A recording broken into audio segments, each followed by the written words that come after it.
भगवान ऋषभदेव जी ने पूरी धरती को ज्ञान दिया। वह कहा करते थे, नायं देहो देह भाजाम न लोके कष्टान कामान यर्यति भुभुञ्जाये तपो दिव्यम पुत्रिका येन सत्वम शुद्ध चेत्यस्मात् ब्रह्म सौख्यम तुनंतम। तुम्हारा मनुष्य जीवन भोगों के लिए नहीं है, तुम्हारा मनुष्य जीवन भगवान के लिए है। आओ नर से नारायण बनने की यात्रा करो। ऋषभदेव जी के 9 पुत्र नवयोगेश्वर कहलाए। इनके बड़े पुत्र भरत हुए। इन्होंने धरती के राज्य को संभाला। तब से ये धरती भरत खंड के नाम से जानी गई।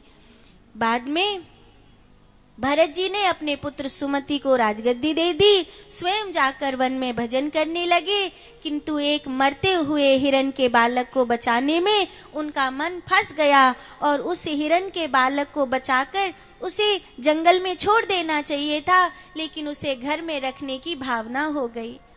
कई बार आप लोग भी देखते हो, हमने किसी तोते को प्राण बचाए, किसी खरगोश के प्राण बचाए, किसी कबूतर के प्राण बचाए, किसी मोर के प्राण बचाए।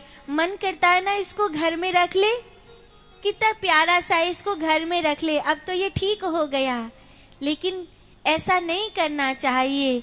वो चिड़िया है, वो उड़ने वाला पंछी है, तुमने उसको दाना पानी दिया, तुमने उस घायल की रक्षा करी, वो बच गया, अब उसको आकाश में छोड़ दो, उसको जीने दो अपनी जिंदगी। मोह मत करो, किसी से भी मोह मत करो, वस्तु से भी नहीं, विषय से भी नहीं।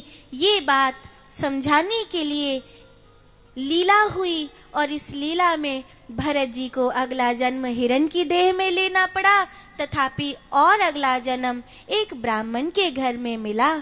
लोग उनको जड़ जड़ कह करके बुलाते थे, इसीलिए उनका नाम जड़ भरत हो गया। लोग उनको जड़ कहकर क्यों बुलाते थे? क्योंकि दुनिया के लोग तो हंस रहे हैं, गा रहे हैं, नाच रहे हैं और रो पीट रहे हैं और चंचलता का व्यवहार कर रहे हैं, और ये एक आदमी है, ये चुपचाप पत्थर की मूर्ति की तरह बैठा ध्यान कर रहा है। अरे ये क्या कर रहा है? ये जड़ की तरह बैठा है, इसीलिए दुनिया उसको जड़ भरत कहने लगी। लेकिन वो नहीं जानते कि जो जिसको जड़ कह रही है ये दुनिया, वही तो सबसे ज्यादा चेतन है। उसी की चेतनता से तो पत्थर में भी प्राण उग आते हैं।